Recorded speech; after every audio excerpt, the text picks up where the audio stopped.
Hello friends, welcome back to Reena's kitchen. આજે આપણે બનાવીશું ફરાળી થેપલા. આ થેપલા બનાવવા ખૂબ જ સરળ છે અને ફક્ત 10 જ મિનિટમાં આ થેપલા બનાવીને સર્વ કરી શકાય છે અને ખૂબ જ ટેસ્ટી લાગે છે. બિલકુલ આલુ પરોઠા જેવા ટેસ્ટના આ થેપલા બને છે. તો તમે પણ વ્રત કે ઉપવાસમાં અથવા તો એકાદશી ઉપર આ થેપલા બનાવીને જરૂરથી ટ્રાય કરજો. ખૂબ જ ટેસ્ટી બનશે. તો ચાલો રેસીપી જોઈ લઈએ. મારી ચેનલને બેલ આઇકન પ્રેસ કરી સબસ્ક્રાઇબ કરી દેજો નવી રેસીપી જોવા માટે.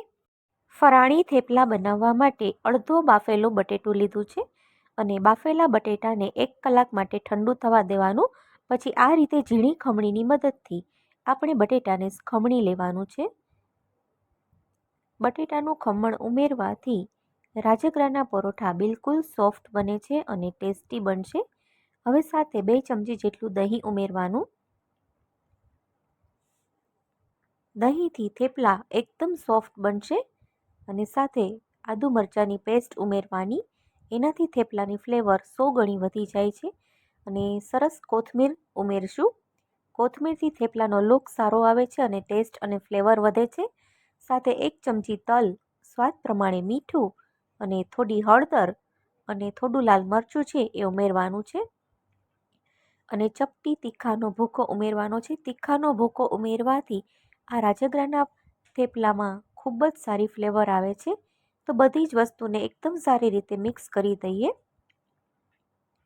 રાજગરામાં કોઈ પણ જાતનું બાઇન્ડિંગ હોતું નથી, તો બટેટા ઉમેરવાથી આ લોટમાં સરસ બાઇન્ડિંગ આવી જાય છે અને થેપલા વણતી વખતે જરા પણ ફાટતા નથી. હવે 1 વાટકી જેટલો રાજગરાનો લોટ લેવાનો અને તેમાં 1 ચમચી જેટલું તેલ ઉમેરી અને બધી જ વસ્તુને મિક્સ કરી દેવાની છે. આ લોટ બાંધવા માટે જરા પણ પાણીનો યુઝ નથી કરવાનો. આપણે દહીં અને બટેટા ઉમેરેલા છે એટલે એનાથી જ આ લોટ છે એ આ રીતે સરસ બંધાઈ જશે. આંગળીની મદદથી આપણે બધો જ લોટ છે એ ભેગો કરી લેવાનો છે. ને એકદમ સરળ રીત. રાજગરાના થેપલા જનરલી બનાવતા હોય તો કોઈને કોઈ પ્રોબ્લેમ આવતા હોય છે. બનાવ્યા પછી કડક થઈ જતા હોય છે કે ચવડ થઈ જતા હોય છે, સરખા શેકાતા નથી. પણ જો તમે આ રીતે ટ્રાય કરશો તો તમારા થેપલા પહેલી જ વારમાં ખૂબ જ સારા બનશે અને આ રાજગરાના થેપલા રાજગરાની પૂરી કરતાં પણ સ્વાદિષ્ટ લાગે છે અને જલ્દી બની જાય છે અને બહુ ઓઇલી પણ નથી લાગતા. તો 1 વાટકી લોટમાંથી 4 નંગ જેટલા થેપલા બની શકે છે. તો આ રીતે આપણે થેપલાના લુવા તૈયાર કરી લેવાના છે અને હવે આપણે થેપલાના લુવાને હાથની મદદથી એક ગોળ શેપ આપી દઈશું અને રાજગરાના લોટથી આ લુવાને સરસ ડસ્ટ કરી લેવાનો છે, જેથી આપણે થેપલા વણવામાં ખૂબ જ આસાની રહે.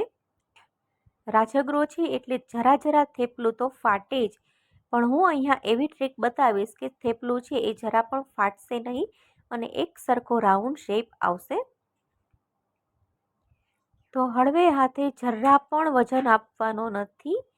સાવ એટલે સાવ હળવા હાથે ફ્રી વેલણ રાખી અને થેપલાને આ રીતે લાઇટલી વેલણ ફેરવી અને ફરતી સાઈડથી ગોળ વણી લેવાનું છે. અને ત્યાર પછી હવે આપણે કોઈ ડબ્બાના વાસણ, ઢાંકણું કે અથવા થાળી કે કોઈ ગોળ વાસણ હોય એ આપણે આ થેપલા ઉપર રાખી દેવાનું છે અને ફરતી સાઈડ જે ફાટેલી બોર્ડર છે એ આપણે કાઢી લેવાની છે. એટલે એકદમ સરસ આપણું થેપલું વણાઈ અને તૈયાર થઈ જશે. તમે જોઈ શકો છો કે એકદમ સરસ ગોળ શેપ આવી ગયો છે. હવે આપણે જરા વેલણ ફેરવી દેવાનું છે અને થેપલાને આપણે હવે કૂક કરશું.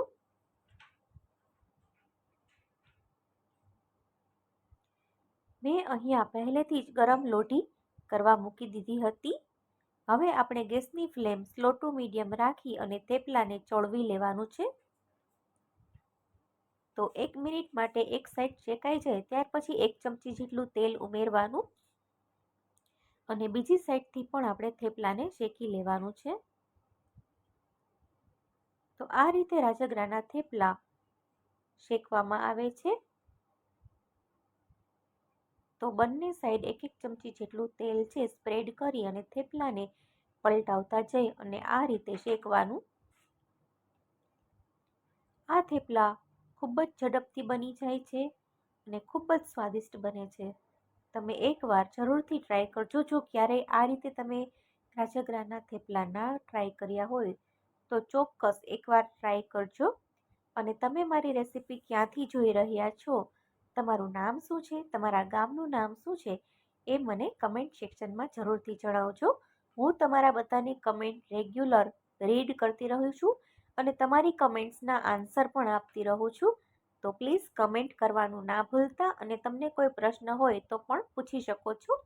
તો એ રીતે બીજું થેપલું પણ વણાઈ અને તૈયાર થઈ ગયું છે. તો એને પણ આપણે એ જ રીતે શેકી લેવાનું છે. ગેસની ફ્લેમ સ્લો ટુ મીડિયમ રાખી અને પલટાવતા જઈ અને આ થેપલાને શેકી લેવાનું છે. આ થેપલાને સ્ટોર કરવામાં નથી આવતા કેમ કે બટેકું ઉમેર્યું છે. અને આ થેપલા તમારે જ્યારે જમવા બેસવું હોય ત્યારે જ બનાવવાના. અને આ થેપલાનો લોટ બાંધી અને રાખી મૂકવાનો નથી. જ્યારે તમારે થેપલા બનાવવા હોય, જ્યારે જમવાનો ટાઈમ થાય ત્યારે આપણે થેપલા બનાવી અને તરત જ જમી લેવાના છે. નહીંતર લોટ છે એ એકદમ લૂઝ થતો જાય છે અને થેપલા વણી શકાતા નથી. તો રાજગરાના થેપલા બનીને બિલકુલ તૈયાર છે ફ્રેન્ડ્સ. તો ફ્રેન્ડ્સ, આજની આ રેસીપી સારી લાગી હોય તો મારી યુટ્યુબ ચેનલ રીનાસ કિચનને બેલ આઇકન પ્રેસ કરી અને સબસ્ક્રાઈબ કરી દેજો. અને હા, થેપલા બની જાય પછી ઘી લગાવવાનું તો ભૂલતા જ નહીં. ઘીથી થેપલાની ફ્લેવર ખૂબ જ વધી જાય છે અને એકદમ સરસ રીચ ટેસ્ટ આવે છે. તો ઘી પણ જરૂરથી લગાવજો. તો બન્યા છે ને એકદમ સોફ્ટ પોચા રૂ જેવા. જેને દાંત પણ ના હોય એ લોકો પણ આ થેપલા જરૂરથી ખાઈ શકે છે. એકદમ માઉથ મેલ્ટિંગ થેપલા બને છે. તો આ રેસીપી જરૂરથી ટ્રાય કરજો ફ્રેન્ડ્સ. અને હા, જો ફેસબુકમાં જોતા હોય તો મારા ફેસબુક પેજને ફોલો કરી દેજો. Thank you for watching. Bye bye.